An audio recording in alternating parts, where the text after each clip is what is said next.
Hello and welcome to The Sidewoo. This is your host, Thibault, helping you navigate the wild and mysterious path that is the creative life. Join me as I ask our guests about the tools they use to help them survive in the creative wilderness.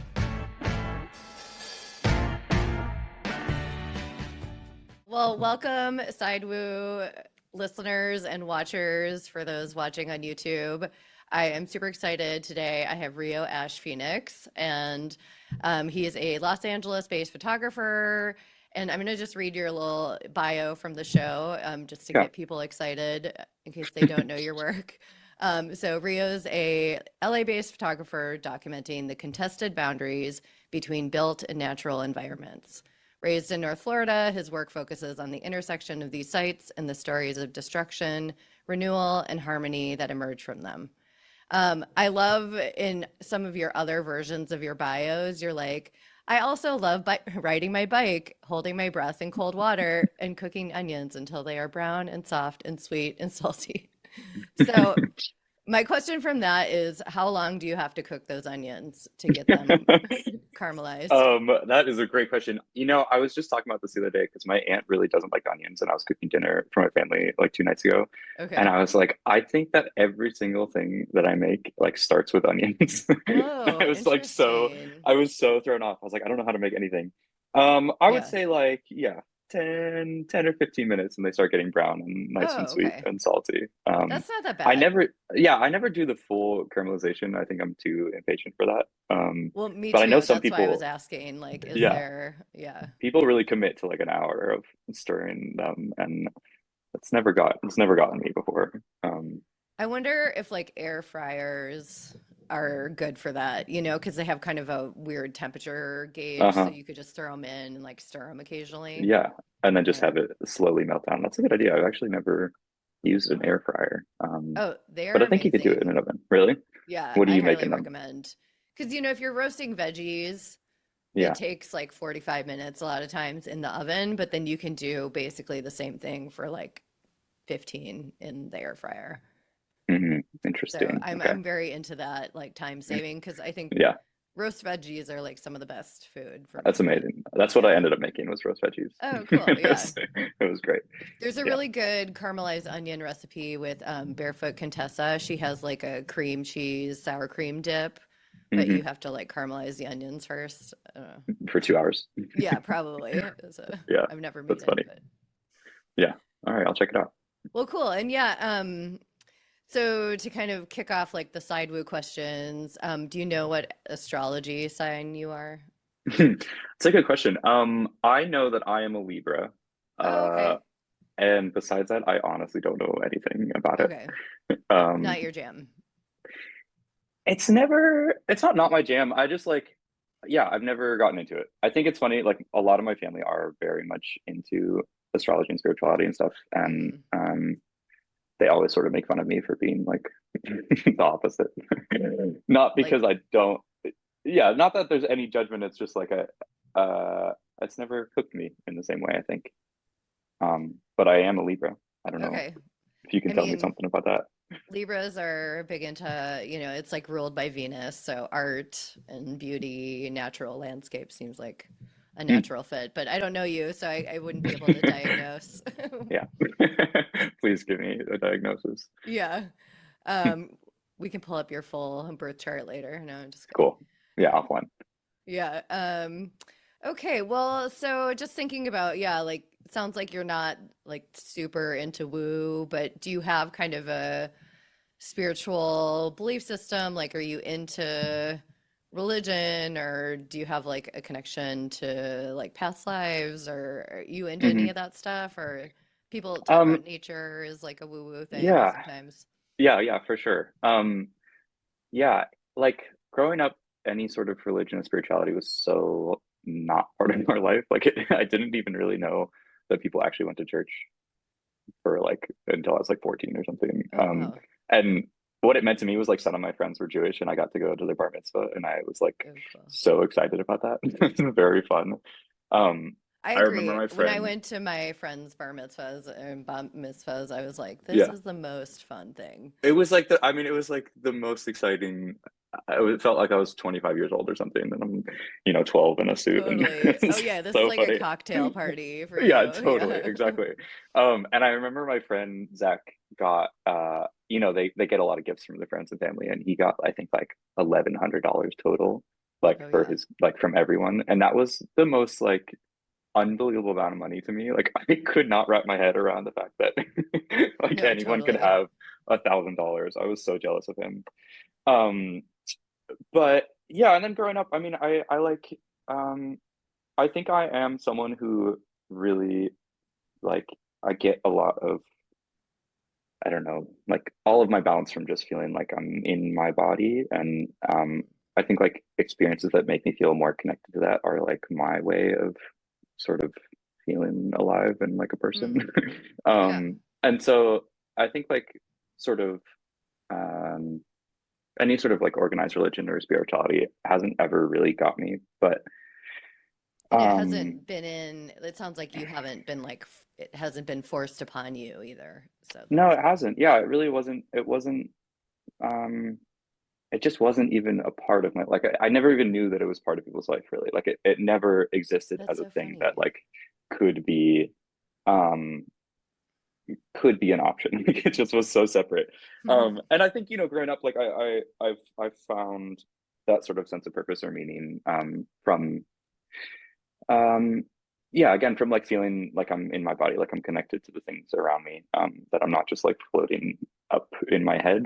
And the times like those last 2 weeks or 3 weeks that have been really sort of traumatic and bizarre for a lot of people here in LA. I think I felt so disconnected and like so it's the worst feeling. I'm like so anxious and like I can't, go for a run or go garden or go for a hike or anything. Yeah. And that's when I feel like most sort of floating or um, yeah, not like a real entity in the world. Mm. Yeah, so Yeah, and just for listeners, you're okay. Your house yeah, and everything is okay. Yeah. yeah, for sure. And I know we Um, talked about it, but just so people aren't like, "Oh my God, what happened?" yeah, no, I am It just okay for everything sure. happened, not necessarily to you. Yeah, exactly. Um, and yeah, so I don't know. I think there's like this really beautiful like feeling of connectedness that I have in times like, I am made up of lots of stuff and it's constantly passing through me and it's also the same thing that makes up everything else. And I think when I feel like tapped into that of like I am just part of this bigger sort of thing, I think that's when I feel the best, really. It's like I'm just one little thing and I will turn into something else and I was something else before. But as far as like, yeah, organized or sort of practice, sort of structured, I think my best answer to that is like really just trying to find the things that make me feel like I'm in my body and in in a broader context.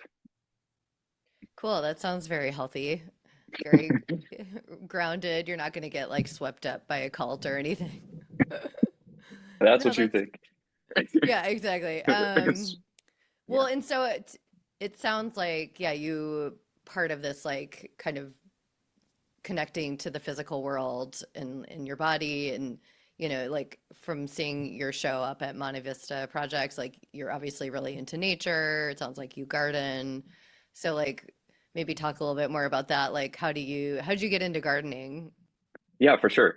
Um, I grew up in North Florida, and we had like 25 acres sort of in the country. And so And what is like North Florida for people who don't know? uh I don't yeah, know it's what a that means. yeah, for sure. Um, I went to school in a town called Gainesville, which is like Oh, two okay, yeah. hours sort of north of Orlando. There's the University of Florida there, but I grew up sort of outside, like 20 minutes in the country a little bit. And um, And what is that land like? Is that oh, it's marshy so or beautiful. Yeah, it's like swampland and okay? then huge oak trees and sort of pine hammocks and like uh, a lot of Spanish moss hanging everywhere. Oh, It's pretty. really humid. It's really sort of like tons of bugs and alligators and snakes and um, So have you had it's like alligator or predator run-ins or yeah, it's so funny. I like again like I was there until I was 18, and alligators were just sort of like around. Like I never really thought about it. They were just like something that is there. And then I moved away and I would talk about it and people were like, what, are Totally. you I was scared of like, them? you just gloss over the alligator. Yeah. So no, they were around. They were like they would come in our pool, and we had to like have someone take them out. They would just walk around. There's like a trail in Gainesville that you can walk out onto the prairie, which is like this big sort of huge nature preserve that's sort of sometimes it's flooded and sometimes it's dry, but it's a really wild place. There's like wild horses and alligators and bison. That's so cool. But you Interesting. can That's walk such a out. weird mix. Like I always think of bison as like prairie animals and horses as, I don't know, mountain animals, but I guess Mountain. they can all They're all just coexist. hanging out. They're Yeah. all in the same timeline, I guess. Yeah. And you can walk out like on this sort of path, and there's like hundreds of alligators that are just like on both sides hanging out. What? And the thing is like they really are like they're so lazy. They just sort of like lay in the sun all day. I would be Okay. scared to go swimming like in the Yeah. water with them for sure, but when they're just kind of on the bank, they like don't they don't Because do they anything. thrive by getting you in the water, right? Like they're like preying, Yeah. they're hunting Yeah, in the water. They like exactly. Yeah. flip flat. And I'm trying to doing this. drown. Yeah. Yeah. Okay. This sort of thing, They're like, exactly. rah. Yeah. Yeah. If you get here, then you're in a bad place for sure. But when you're just walking by them, I don't know. Yeah, I was never scared of them growing up, really. And it's That's so always like my fun. favorite thing to bring people back and, and show them because it's a really, um, yeah, it feels like it should be dangerous. And Yeah, it sounds really dangerous, but that's cool. yeah. Um, so yeah, as far as like being outside and gardening, it has always like the outside has always been really interesting to me. And then I moved to LA after college, and I got an apartment like 4 months before the pandemic sort of started and lockdowns Oh, wow. began in earnest. And I had like a little side yard that was covered in just gravel. And I spent like 6 months every day just like getting rid of the gravel and planting and gardening. And just like that was my like COVID sort of activity, or like way to feel alive a little bit. Um, Yeah. so I got really into gardening there, and then LA has this really amazing like native plant ecology scene. There's a lot of like people in groups organizing and thinking about native ecology, and I got sort of sucked into it by going on this trip to Baja with my friend Evan Meyer, who used to work at the Theodore Payne Foundation and is now up in Seattle. But we went to Baja for a week and just like we're botanizing, walking around and looking at plants, and it was the most like amazing, beautiful, exciting time. And So the that whole was really trip my was centered around you looking at and identifying plants. Is that right? Okay. pretty much, Get your yeah. It freak was on. like yeah, it was like 10 just sort of plant nerds like walking and hiking and like I'm not a botanist, like I didn't know the names of all these plants at the Yeah. time. And so they're just like speaking in Latin and like have little loops and like they're looking at Latin little plants. Oh my God, And I amazing. was so fascinated by all of that. I thought it was so interesting. It felt like a scavenger hunt, but there was no real like prize or anything. There's nothing we were Yeah, actually looking you weren't for. getting rewarded in some No, way no, for not at like all. knowing. My aunt Um, works at the Arboretum in Minnesota, and she's okay. like that, where she has like an encyclopedic knowledge of like Latin names for plants and some animals, It's but amazing. it's Yeah. crazy. I'm like, I I don't don't know even how they know do it. how that's useful right now. I mean, it's Yeah. great, but so like, yeah, with the people in your group, maybe not you, but were they gonna like make something with plants, or how are they putting their knowledge to use, if at all? From It's that not trip or required. just like in their Just in their life. life, in their life. A lot of them work sort of professionally as like either botanists or part of the restoration groups, or Oh, cool. there's like the California Native Plant Society, which a lot of them were members of. And Evan was the director of Theodore Payne Foundation, this native plant nursery. So they all were like, it felt like I don't think anyone was not involved in sort of like the plant community professionally besides me. I was like the only one that was sort of had no idea They're what I was like, doing. we welcome you into our Yeah, weird exactly. organization. It was so, yeah. That's so cute. I love people who are really, yeah, who are just like unapologetically like really into something and like I don't know. I just felt like I was getting a peek into this world that I didn't know existed. Um Yeah. and it was really beautiful also. I mean, I was there to photograph like whatever. And it was a great trip. And so after that, I came back to LA and I was like, I'm really interested in what native plants are and what, learning more about it and getting more specific about this like very localized ecology. Because it is really special here in California. There's like such a long and amazing and tragic history around this place. Well, and especially LA, people think of it as this concrete, sprawling dystopia, and Yeah. it's so gorgeous. Like I'm living in Tahunga, which we'll get Hmm. to like this area, but it's so pretty and there's tons of birds. Like even the LA River, which is a little disgusting, but over in Frogtown, there's like 20 kinds of birds when you just like start on the trail and then you just keep going and there's so Yeah. many amazing things to look at and Yeah. No, yeah. totally. Yeah, it's funny. I grew up like coming to LA. I had some family that lived out here, and so we would come once a year or so. And I always thought it was like it's the grossest, worst place in the world. I was like, I Yeah. cannot believe people live here. Um, and I think like my interest in this sort of like native plant ecology really was me trying to figure out how to feel more connected to this place. Hmm. Because I felt like I was like a little bit on the edge or like a little bit like I don't get it. I don't know why I'm here. And then I read it's funny, I actually read Jenny Odell, How to Do Nothing. Have you read that book? Hmm. And she has a big part of it is like trying to sort of learn your bioregion and like understand and be able to be specific about like the life that is happening outside of the city and like being able to recognize the birds and the plants and the things that are in your really sort of specific area. Hmm. And something about that really clicked for me. I was like, you're right. I'm not giving it enough of a chance if I'm not going to be like specific about this place. Like it isn't, it Hmm. is a, it is a, it is a different place than I've ever lived. And I feel like I need to get really um, more in touch with that. And so I think that was my way of trying to feel more connected for sure. And it has worked. It totally opens up a whole new understanding of where you're living when you have a different lens on it. Yeah, Not and intended. it's something's interesting too about being able to put language to Hmm. things, knowing the names of things and getting into like the history of the land or I don't know, like how they were formed.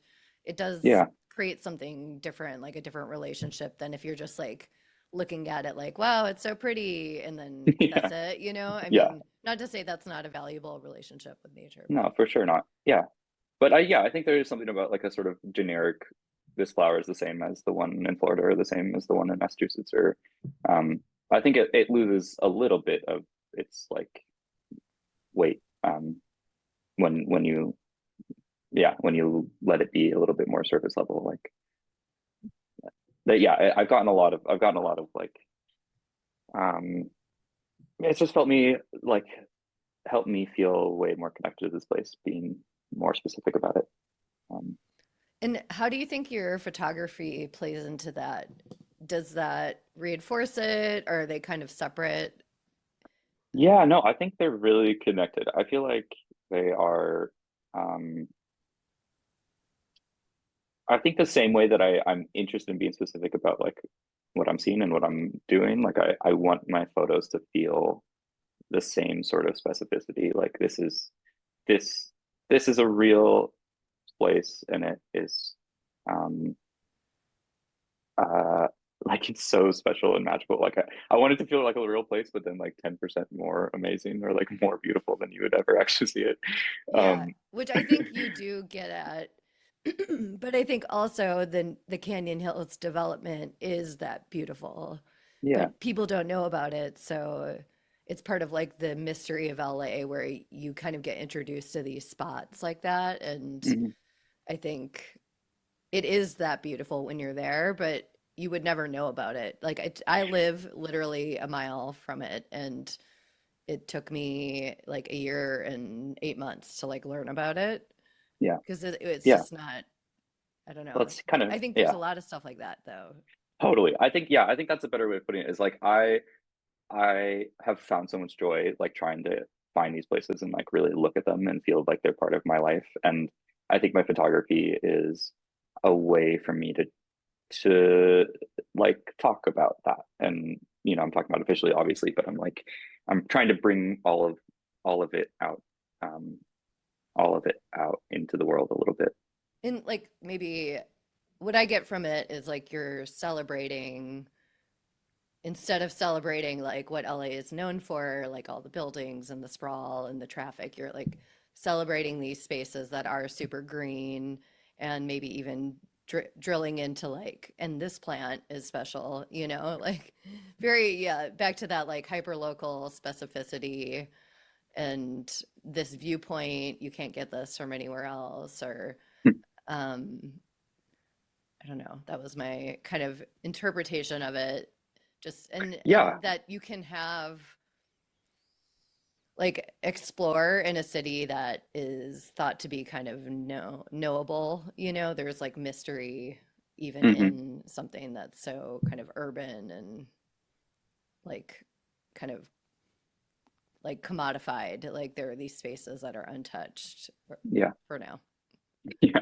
Yeah. And I think the for now is the other part of my work, which is like, um, it is, of course, a celebration and it's like beautiful. And I want it to feel like that. And also, there is this broader context that like the work in all of these places actually exist in, which is this really sort of, you know, commercialized society and real estate industry. And that is constantly putting these places in sort of limbo or like on the verge of being developed or changed into something else. And I think I feel a lot of it just feels like just like the silliest use of our like collective creativity or money or time to be changing these places into something that like I think in a lot of ways is not actually all that helpful for anyone like Yeah. anyone that needs it for sure. Well, and okay, so for listeners who aren't familiar, we're talking specifically about your show, and I love the title, so I'm going to read the title of your show. It is, I wrote it down, sorry. It's okay. Um, wait, do you know the title of your show? It's like poetic. Yeah. I thought I, Yeah, it's called While Light Still Falls Here.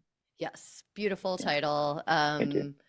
And it's documentation of this area in kind of like Glendale, Tahunga called No Yeah. Canyon or Canyon Hills.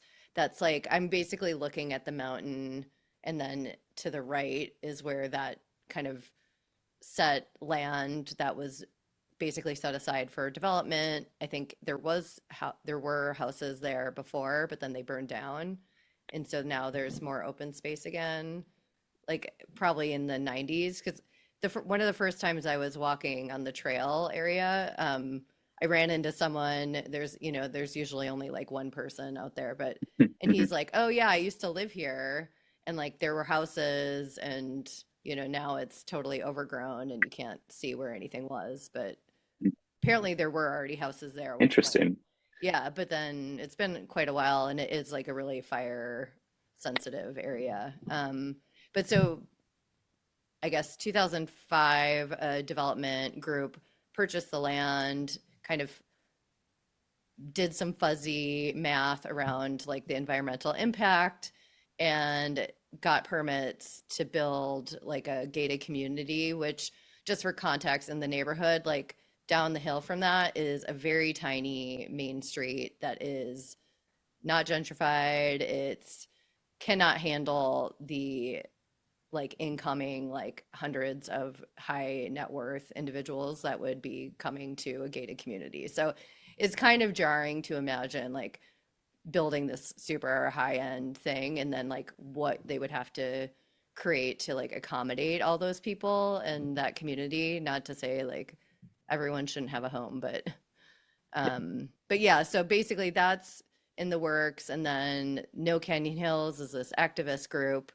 that is pushing it back and saying, we need to do better environmental impact reports. Is this right? I'm trying to keep you from having to say it because there's a lawsuit. No, you're doing great. You're doing great. And so No Canyon Hills is really being activated against this development group, and there is a endangered species on the land, a bee that is endangered in California. So now they put a halt on any development. But it's still kind of up in the air. Like, is that going to be enough to save the land? And they have a 20-year permit, so it expires this year, from what I'm understanding. Yeah, next year, 2026. Oh, 2026. Okay. So all that is to say, you've spent some time documenting the land. I've been out there. I actually wanted to hang my painting because I did this on the trail, like the Oh, Crestline really? Trail. Yeah. Yeah, that's For beautiful. those on YouTube. But yeah, so like, I don't know, it's super inspiring, beautiful land. You're looking at the Verdugos, you're surrounded by green. And then on the other side, you can see the foothills and the San Gabriels. So it's kind of magical, and it's hard to imagine them cramming in a bunch of houses. You know, for anyone who cares about nature, you're like, oh my God, there's like bunnies everywhere and like birds and lizards, and it just kind of breaks your heart to think like, oh, this would all be gone. Yeah, yeah, you said it. That's absolutely it. So how did you come to that space? I don't want to force you into talking about it too No, much, no, but let's talk about it. Yeah, okay. I right after that trip to Mexico, actually, I came back and No Canyon Hills had just sort of started organizing, like maybe a month before, and I just reached out on Instagram and was like, "Hey, I'm interested in, getting involved however I can." And it really just kind of snowballed from there. And now it's like just like the best project I've been part of. It's so beautiful. And the thing that feels like really special to me is that it is this really sort of like loose group of people who are bringing the thing that they're interested in and like, hey, I'm really good at this. Can I do it? And there's no like, oh, actually we have this door knocking shift from 6 to 10. Mm. It's a very like, Yeah, no canvassing required. well, yeah, it's just like, it's like everyone is excited and bringing the thing that they're really interested in to this thing and offering it up. And I think that has translated into it becoming like it feels different than other sort of organizing or like environmental things that I've been a part of because it is very much like arts focused and Mm. very like um, it just feels like everyone who is involved with it is really excited about it because they get to do the thing and bring their skill or the thing that they're excited about to the table. Mm. And then go away. Like people come in waves and they work and they do the thing and then they leave and then someone else comes and it's like this very sort of amorphous uh, group of people doing what they're excited about, all in this, Mm. all for a purpose.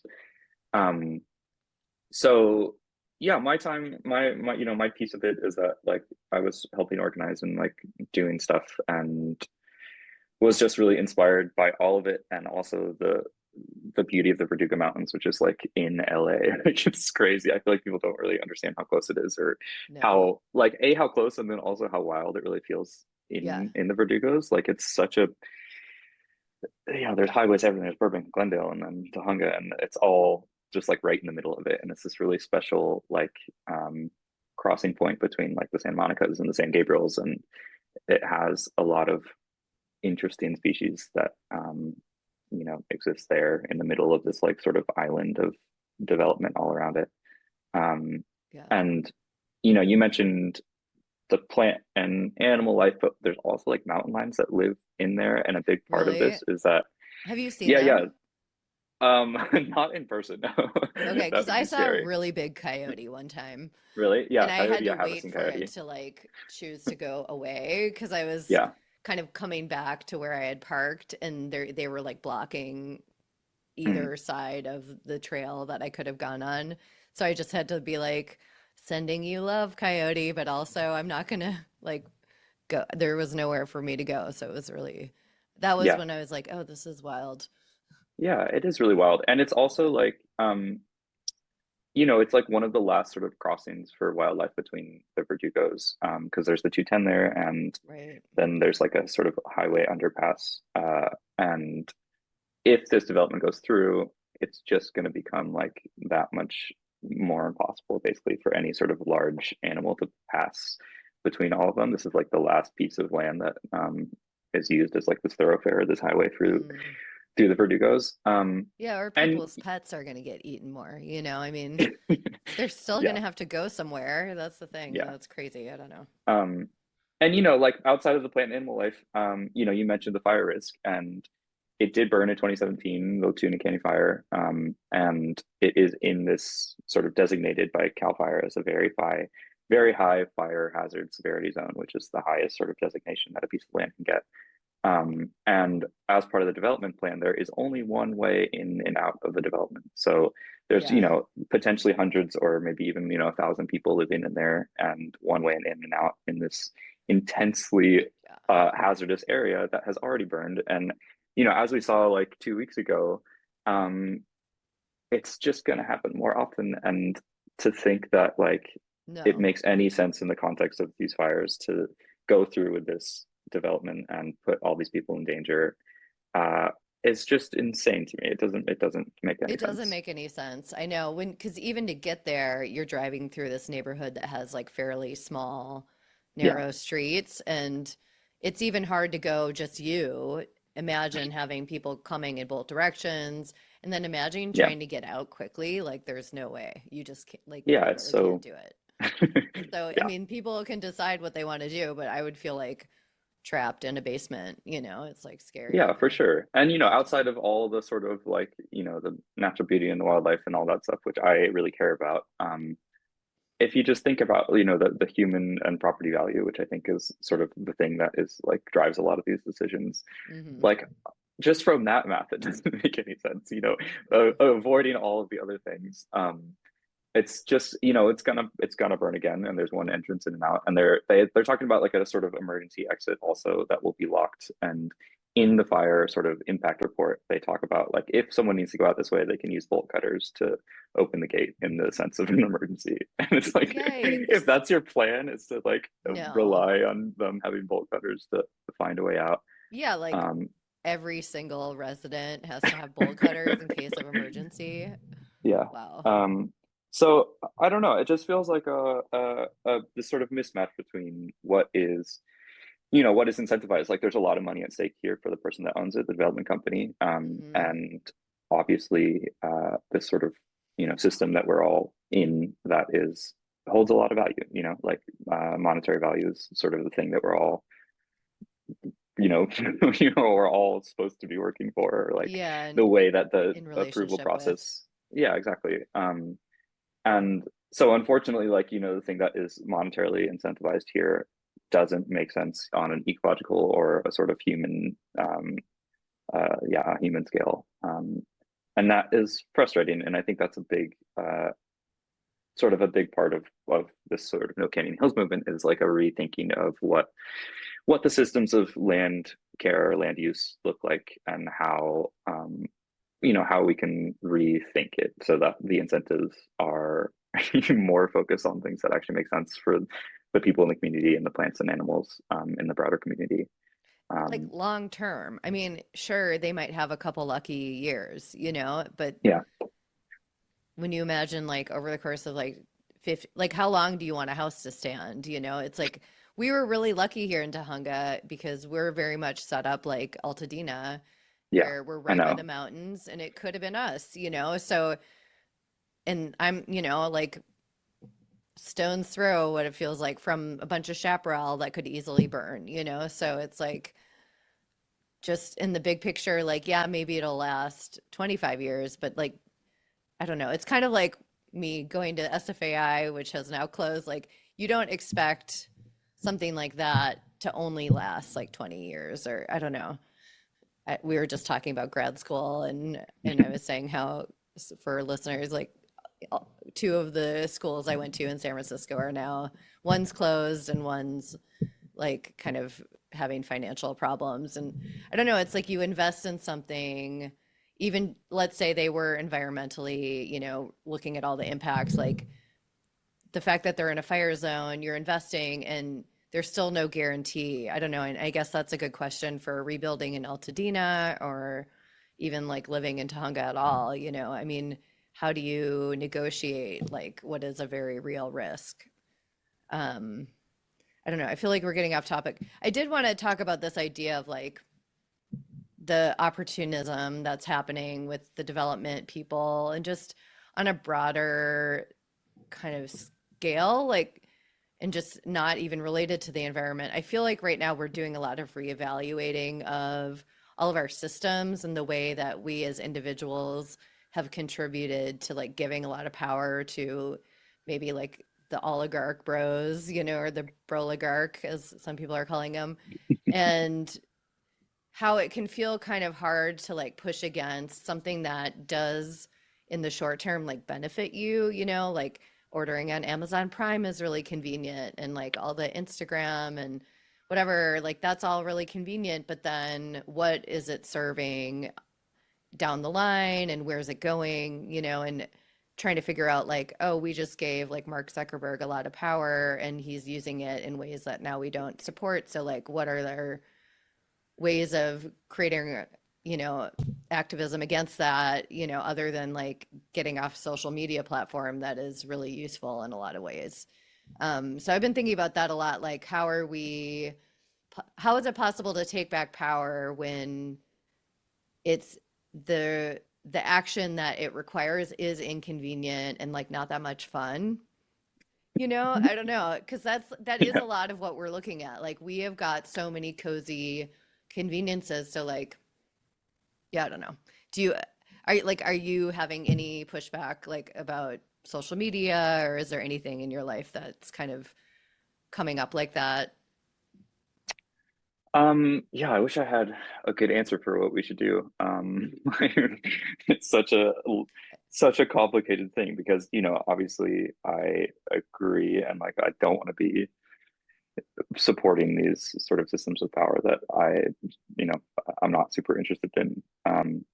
And at the same time, like our lives are built in a way that we have like convenience is one thing, but like also um it's hard to disengage from like a system that everyone is also part of, like, and it feels really Hmm. lonely and like isolating and confusing. And it's such a shame that this is the thing that like we're all in like plugged into. It feels so like directly in contradiction with what feels good to your body. Like, I don't I was know. gonna say back to what you were saying, yeah, like it really Yeah, takes you out of your body. totally. I mean, the last 2 weeks, I think I've spent like 6 hours a day on my phone, just like panicking, and I feel awful. Like it's not. I know like it doesn't feel good, and everyone knows it. Like no one's like, Yeah. this actually feel like I love scrolling. And the alternative is I don't know. I mean, I think in my own life, I try as much as possible to find those moments of like, uh, sort of, stepping into this third sort of space that isn't alone and it isn't, part of this bigger thing that I don't want to be part of. Hmm. And I try and like mentally or even just like write it down the things that make me feel uh, like connected, but also not in that way. Like not connected through social media, but just like connected with something bigger. Mm. And like chase that. Like I really am like I'm trying to always make space for that. And I think Mm. photography like started for me as that, and it has continued to be that thing. Like um it just makes me feel like I enter into this other like I'm not interested in my phone. I'm not talking to anyone. I'm not on social media. Like I'm so separate from everything. And I'm so tuned into like the world around me, and my own body, that I mean, it is my work, and it's also like such an amazing escape from from everything else. Um, Yeah. and so like yeah, on a like sort of societal level, I don't have a good answer. Like I don't know what we do. I'm just as much in the middle of it and confused by it. And But you uh can also only choose so many causes to be into yeah, at a time. It's like too hard otherwise, I feel yeah, like, I think that's a great point. It's like yeah. overload, awareness overload is like you actually Yeah. become not really that effective in any of it. Um, and so yeah, I mean, I think there's a lot of value in bringing yourself back to the thing that really gets you motivated and working, instead of trying to spread your time thin on everything that's bad in the world. Like that's Yeah, the and I liked real, what you said about No Canyon Hills, finding the thing that you can do well and is fun and easy. Yeah. I feel like Adrienne Marie Brown wrote this book called like Emergent Strategies, and I think that she talks about the different pieces of being an activist. Like there's all these different ways to contribute to a movement, and it just like you don't have to be the person who's like canvassing to make a difference. Like you could be the Yeah. storyteller or the documentarian, or there's just so many ways. And so I think if you're not like comfortable being super public, or if you don't want to drop Instagram or whatever it is, I don't know. I think there's shouldn't be like shame that you're not able to do the most every time. Yeah. Yeah. Yeah. I think finding the thing that like gets you excited about like doing something, what better Yeah. way to That you can to keep try and going.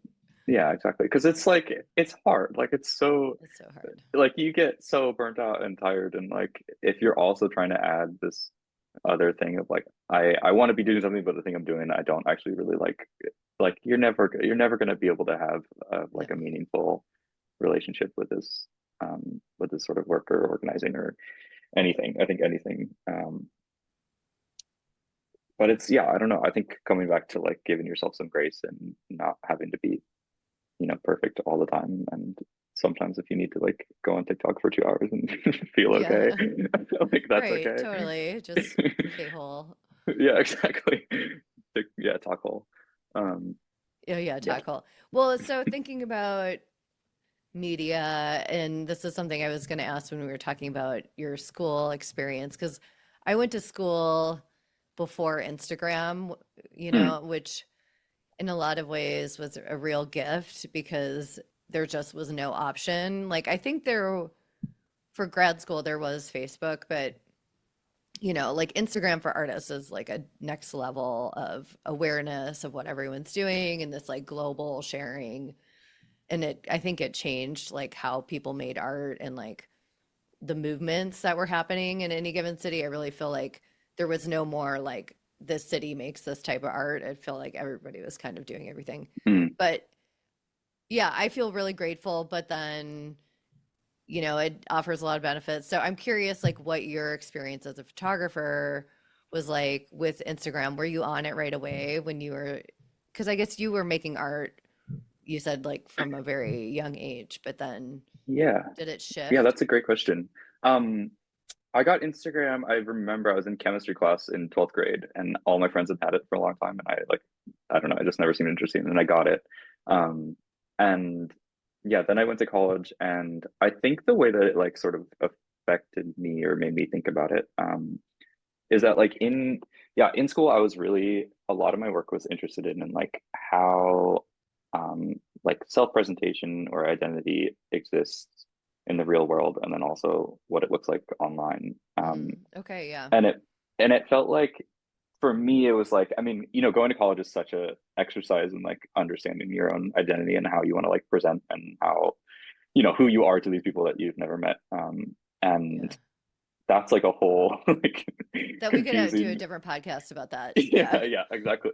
And it's like it's such an overwhelming and confusing time. And then on top of that, it felt like yeah, like these sort of platforms of like curation of your own sort of self uh were really becoming popular and everyone had it. And it was like I think it was confusing for me and I was interested in it. And Mm, so I think like this I mean I was working in photography and so I was really curious about like how people present themselves in real life to other people and then also like how they curate or like show themselves online and like what a camera does to change those two things. mm. And I What year was this? Like, give um or take. yeah, I was like 2017, 2016, Okay. 2017, 2018. Got it. Yeah. Yeah, So I feel like that was an era in which Instagram was really idealistic, like, yeah, or totally. idealized, like, instead of now is dystopian hellhole, everyone's like, gnarly, like, photo in my bed without any Yeah, lighting. But yeah, at the time, yeah, I remember that was like the most airbrushed moment totally. for, yeah. yeah, it was like such a clear like departure from what real life looks like. I was just like, what are we doing here? Like, what is this? This is so bizarre. No one Yeah. looks like this. I don't know what the point of it is. And also like I was really curious in like how, the actual process of how people like prep themselves for it. And so my like thesis The Instagram boyfriend. yeah, You exactly. have to have that.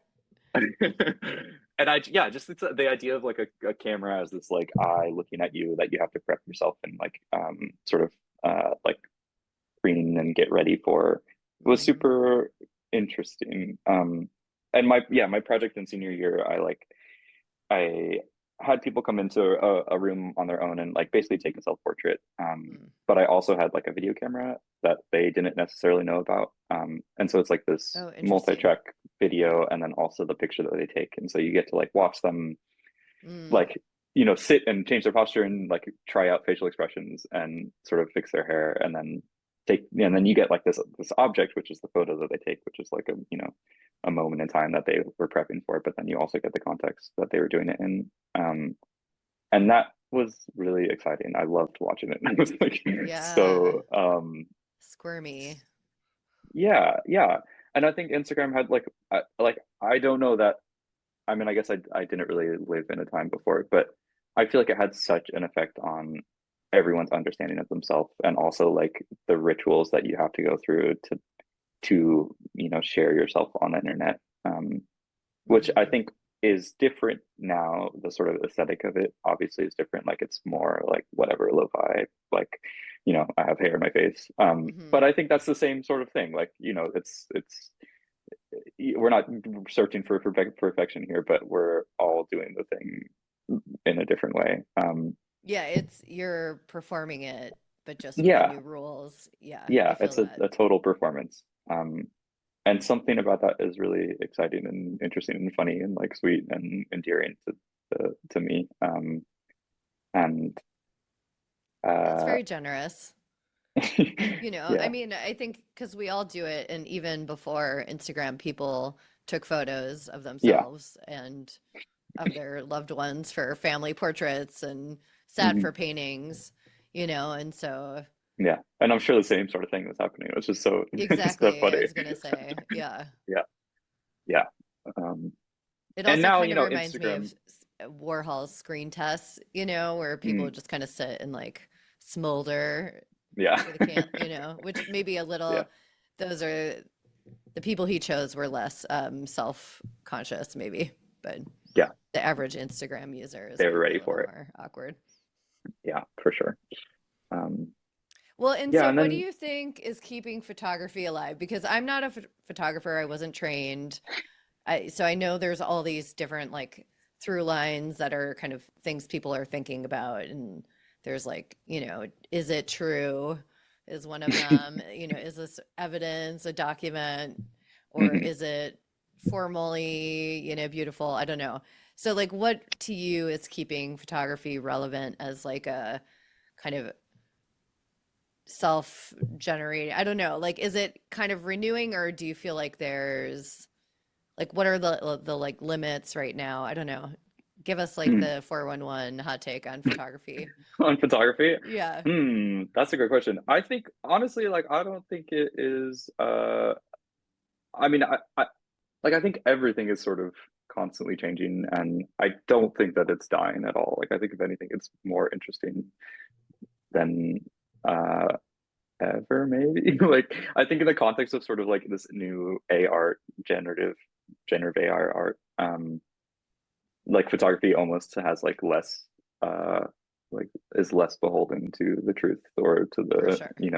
like now that it's sort of indistinguishable in some senses between like what is an actual place or what is like just the computer spit it out, which I Hmm. think is that's a whole other podcast also. Yeah. I think it's like even it's unshackled even more, and I think people can be uh even more like bring themselves to it. Like I think the work that is most interesting to me is like when it feels like someone um has really brought themselves to it and are not trying to like share share work that they think you will like, and it's instead Mm. just like work that is really special to them, and that feels like the most um almost. It's weird because it's like the furthest away from me, maybe. Like I've never lived this life, I don't understand it, and I've never seen it, but in a way it's like easier to relate to if you can really feel the person in it. um and I'm really interested. I mean, like, I am a photographer, but it's funny, my bio, like, I have a bunch of other things that, like, I do a lot of like I have a lot of other interests, and I think like writing is also a big part of it. And uh I have been excited by photo books recently that also have some sort of writing or like Mm. archival or bringing other stuff in. And I think that, like, in this, in this sort of era where the internet is so fractured and constant, and like there's just like this deluge of information at all times, I think the people that can parse through it and like bring different things together in a way that feels like it's lifting all of it up together, I love it. Like, it's really exciting. Do you have any um examples of artists you really like? Yeah, there's a new, I mean, there's a book that someone I studied with last year put out. Her name's Andrea Perlato. She's a photographer, and she teaches at RIT. And she put out a book called Who is Living and Who is Dead, I think. It's right here on my Mm. bookshelf. Um, and Who's Changed and Who's Dead. And Who has it changed and who is, is dead? yeah, I can figure it out later. Oh yeah, YouTube. Go to YouTube to see this book. Yeah, this one right here.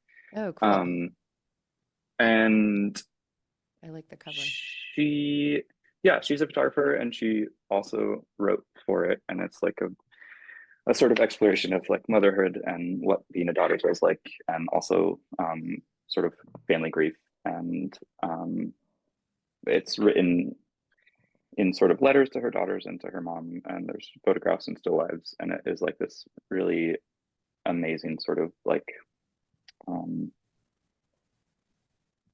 I don't know, it just brings all these sort of materials and viewpoints and thoughts together in a way that they really feel like they're working in service of one another and not like Mm. um, something else. And I I don't know, I think like everyone is a photographer now, which is like Well, kind I of was gonna fun. say that was like a Patty Like, Johnson quote. Like Patty Johnson, do you remember her? I Art don't know F her, no. City. She's like a New York based, Hmm. like does a lot of like professional development for artists. But she said that like probably around the time you were in school, like, and we were all like, what is happening? And she's Yeah, like, everyone's a photographer because of Instagram. And so I yeah. guess that's why I was curious, like, how do you see it? And do you feel proprietary over like I was trained? I mean, not you don't seem that way at all, but do you think No. there's a difference like between the Instagram post and like what you're trying to do? I honestly, I really don't see the. I don't think there's a huge difference. I think the difference is like in intentionality between like what someone is trying to do with it, and if it is on purpose and they thought about it, and there's like context that they're working in, and or if it's just like, I made an Instagram post, but I didn't really. I Yeah, think you were that's walking by that's the and just difference. took Yeah, it. Yeah. exactly. But like technique or training, like, no, I don't think there's a whole lot there. But I do think it's funny. Like, I think there's two different things, which is like sort of a fine art practice in photography, and then like working, like being a working professional in like commercial photography. Right. Oh And yeah, because you do that as well. yeah, that's like a whole. That's like holding those two things in my head together is like confusing a little bit, because I think my opinion on both of them is like a little different. Like, one is, no, I don't care about training. Like, if you're making art and you're earnest, like you're intentional about it, like, good for you, amazing. Like, I'm so in Yeah. support of it. And then I think on like the sort of commercial side, not that training matters, but I think that like the I think the thing that sort of Instagram and like cell phones and making it really easy and cheap to be a photographer commercially has done is that like the client expectations in the commercial world and the rates and the sort of whole production side of Mm. it has really changed for, I mean, not just me, like everyone that is uh, doing this. And I think it happened really quick. Like, I think being a commercial photographer has you're paid less than ever and you're expected to give more than ever, and like sort of Right.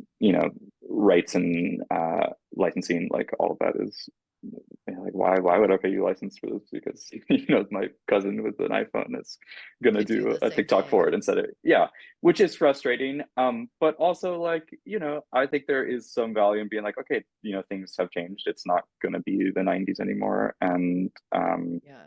if this is shifting, I also feel like I don't want to be like some grouchy, old guy who is like, when I Yeah. was younger, I can't, I used to I can't make do this anymore. money that supported me. Yeah. And That, I think, yeah, yeah, I think there's a way to recognize that it's like a real shame and a real shift. And I think a lot of people are struggling right now, especially in LA. I mean, outside of the photo yeah. industry, but just like the film. And I think all of it is changing. And I It's think it's so all, crazy to yeah, watch. Yeah. yeah. And so it feels like we're in this sort of like shaky transition point, and no one really knows how it's gonna work out. And I Yeah. don't either. But I Which think is there's like a also disheartening as part of the fine art world, where I always thought, oh, wow, like, the various LA industries, it's creativity with like bumpers, like they have guides around yeah. what is possible. And so they get a sustainable wage, or, if you're part of a union, like you have Hmm. protections, and they do, but like, I don't know, it's looking like things are getting less and less secure, which is something that as fine artists we've been dealing with for a long time. And whereas I'm like, no, we need to get the fine art world, like, the art market or whatever, to have more restrictions. So we're kind of more protected, but it feels like it's going in the opposite The direction for opposite, everything yeah. else. So I don't know how that's all going to work. But I know, it's really yeah, I always just come back to like, you gotta really love it to keep it going. Like, this is not a sustainable way of life if you're not like obsessed with it. yeah, Like, it has to be the thing that makes you, I don't know, it has to be outside of the sort of financial security of it, because I mean, I don't know, I'm 28, like, but what do I've you never know felt about life? No, I'm just kidding. nothing. I know nothing, and that's the point. I think, like, I don't know. I know nothing, and like I've learned that, like, I probably will never, and that's okay, and I have to be okay with that. I think none of us really know what we're in for. Like, Yeah, given if the last like 2 weeks are any evidence, like yeah, it's pretty much bets are all it's off. always changing. Yeah, Yeah. yeah, Well, so you're gonna have a closing reception yeah, coming up on the second. Do you want to just talk a little bit about your show and like for sure. a little promo? Yeah, I would love to. So I have a show up right now at Monte Vista Projects, which is downtown in LA. It's in the fashion district in a building called the Bendix Building. And it's been up for a couple weeks, and is gonna be coming down. Our last day of having it up is the second, which is Sunday, but we're gonna have a closing reception on the first, which is this Saturday from 7 to 10. Okay. So I'll be there. Hopefully other people will be there. If anyone wants to come by, that would be great. I'd love to meet you in person. And the show is all sort of inspired by the work of No Canning Hills. And it's a um it's just like my sort of thinking about the Verdugo Mountains and what it feels like there, and how the context of the sort of development and changing landscape of LA as a whole is really shifting that. um and it's just five big pieces. I think when I was talking with Christine Atkinson, who's part of one of his projects and sort of curated this, who's also an amazing artist, and everyone should check her out. We were trying to decide like sort of how to present this work, and the thing that we sort of settled on, or we're talking about, is um, this idea between like both sort of fragility and like something that is changing, and something that is like very concrete and unshiftable, which I think when you're in the land, when you're in the Verdugos or in Verdugo Crestline or whatever, it feels like this place, it changes season to season, obviously, but it's like, this is permanent. Like, this is the mountain. You can't imagine it being something else. And for the first time in, thousands of years, like, will, there's a real chance that it's going to be changed into something else. And so that sort of like dynamic between something that is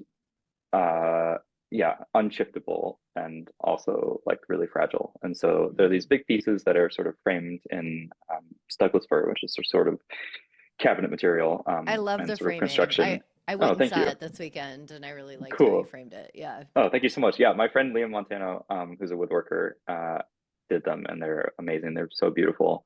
So they're big prints in these frames, and there's no glass in front of them. We wanted to sort of I like that too, remove any actually. I felt like it things. warmed it up to have this wood frame and then no kind of distance between you and the image. Yeah, it Yeah. was like we wanted to take out any sort of barrier between this place and between you, and to make it feel like this object that has a lot of weight, but that is, mica dented or scuffed or sun damaged or, like it's a real thing, just like this place is a real thing. And also, we only printed five and made them pretty big because I feel like sometimes something that I do is like when there is a lot of information, I almost get lost in it, or like I find myself like being able to disengage and like look at something else, like, oh, that's too too painful. I don't want to look at that. Like Mm. I'll search for something else. And with these five, we wanted them to feel like really big and sort of like almost confrontational in a way, like not aggressive, not in the aggressive connotation, but like just like you're stuck with it. Like there's nowhere else to really go or Mm. turn away from. There's not a lot of material in the space. And And there's so much nice so detail, with especially like the big landscape. You want that bigger size to be able to kind of dig into like all the textures and yeah, so you have to sit with it a little bit. Yeah, so I'd love if anyone came. They were again framed by Liam, and then printed at Los Angeles Print Shop, which is downtown also. They're amazing, amazing prints. And Esteban, who works there, is like the most patient and helpful person. He like brought me through so many test prints. oh, that's cool. Yeah, so it's been really exciting. It is my first solo show, which has been great. Oh, congrats. Yeah, thank you. And it will be up till the second, so come on by on the first. Yeah, All right, cool. And people can find you. You have a website, yep, Instagram. all of it.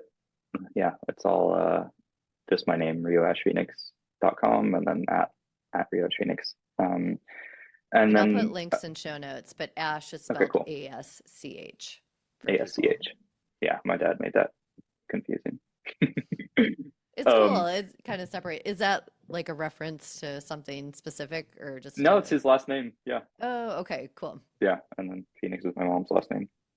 They just stuck them together. Yeah. Oh, that's cool. Yeah. And then Canyon Hills, just to give a quick shout out, the reality of the sort of movement right now is that the organization is being sued by the developer. And uh, unfortunately, like it now means that they have to fundraise and prepare for this legal defense. And so, it's my opinion that like it's all sort of to divert resources away from the work that they're doing and like the attention that they're getting, which is a real frustrating place to be in.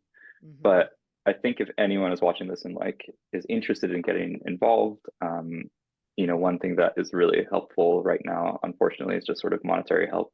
We have Yeah. a GoFundMe for the Legal Defense Fund, but also like as I said before, like it's this project that like it's a project where like you can really just bring the thing that you're interested in, and do it. Like it's always uh collaborative and always, no one says no. It's just like come and do the thing. So if you're feeling sort of disconnected from anything and you have some skill that you're interested in bringing, please do.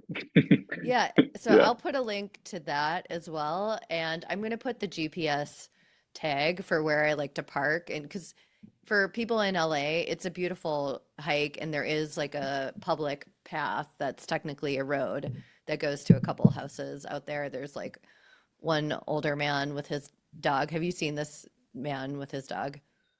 He's got this um super shaggy dog that's like I needs a think I have, brush. yeah. Yeah, Yeah. like a little grumpy. Yeah. Um, but yeah, so I'm gonna put a geotag to that so people can like walk on the legal public road, don't go off road. But Yeah, Verdugo Crestline. Go for a little path.